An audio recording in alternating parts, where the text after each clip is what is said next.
औज़ुबिल्लाहिमिनश्शैतानिर्रजीम बिस्मिल्लाहिर्रहमानिर्रहीम अल्लाहुम्मा कुल्लि वलिय्यिकल हुज्जत इब्निल हसन सलवातुका अलैहि वला आबाइही फ़ी हाज़िहि स्साअ व फ़ी कुल्लि साअ वलिय्यन व हाफ़िज़न व क़ाइदन व नासिरन व दलीलन व आइनन व हत्ता तुस्किनहु अर्ज़का तौअन व तुमत्तिअ फ़ीहा तवीला। अस्सलामुअलैकुम सामीन, हमारे चैनल ज़िक्र उला में खुश आमदीद। मैं आज आपके सामने इल्लामा लाजपाल हुसैन की तसनीफ़ कुफ़र की चौखट पर सजदा से इक़्तिबास पेश कर रही हूँ, जिसका बुनियादी मकसद आपकी खिदमत में ऐसा इल्म पेश करना है जिससे लोगों में ऐसा शऊर बेदार हो कि जिससे शयातीन की चालों, हरबों और गुमराहकुन ख़यालात से बचा जाए।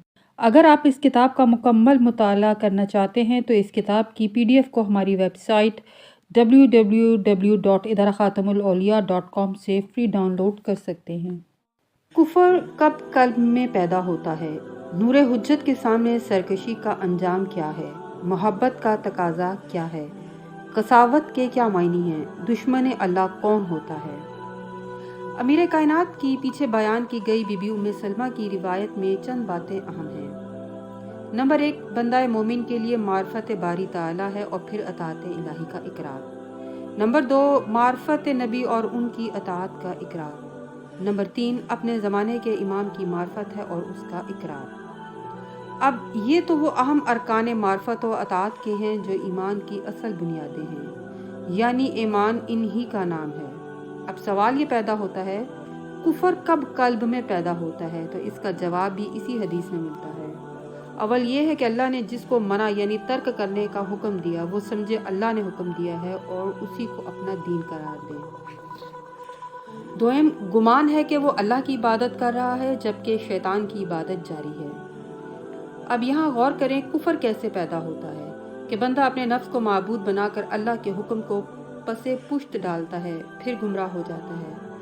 अमीरुल मोमिनीन ने फरमाया, दर्जा अदना की गुमराही हुज्जतुल्लाह को ना पहचानना है, और वो अदना चीज़ कि जिससे कल्ब हालत कुफर में चला जाता है, अव्वल अपने ज़माने के नूरे हुज्जत की पहचान का ना होना और उनके हुक्म को ना मानना है, क्योंकि इमाम का हुक्म ऐन अल्लाह की अताअत है।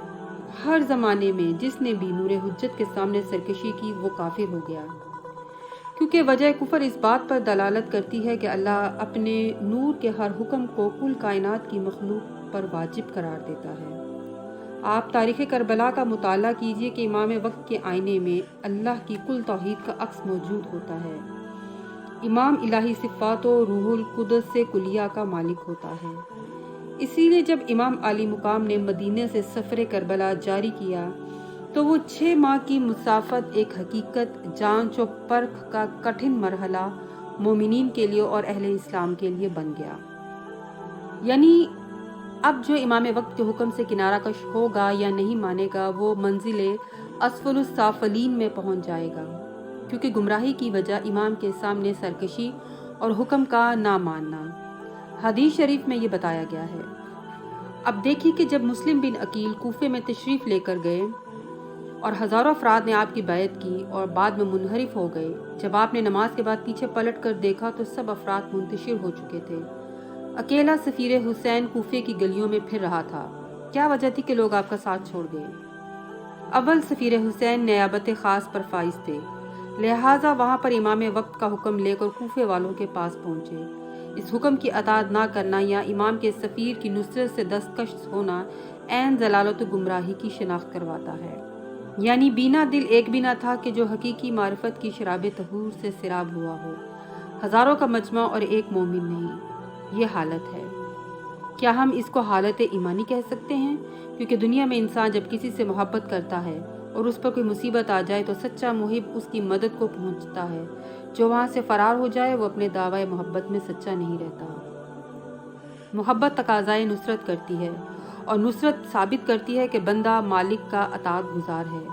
या यूँ कहिए कि जब इब्लीस बंदे को काफिर बना देता है तो बंदा जिसको जानता भी हो उसका इनकार कर देता है। यानी मर्ज़ कुफर की वजह कल्ब का अंधापन है, और अंधा कल्ब जो हक का इरफान नहीं पाता, जिसको हक नज़र नहीं आता, उसकी वजह वो जुल्मत और तारीकी का छा जाना है जो शम्स विलायत को देखने में माने है। यानी अब सवाल ये पैदा होता है कि अंधेपन की वजूहात क्या हैं? کیا ہم یہ کہہ سکتے ہیں کہ اندھاپن انسان کے اندر وجدان کا دروازہ بند کر دیتا ہے؟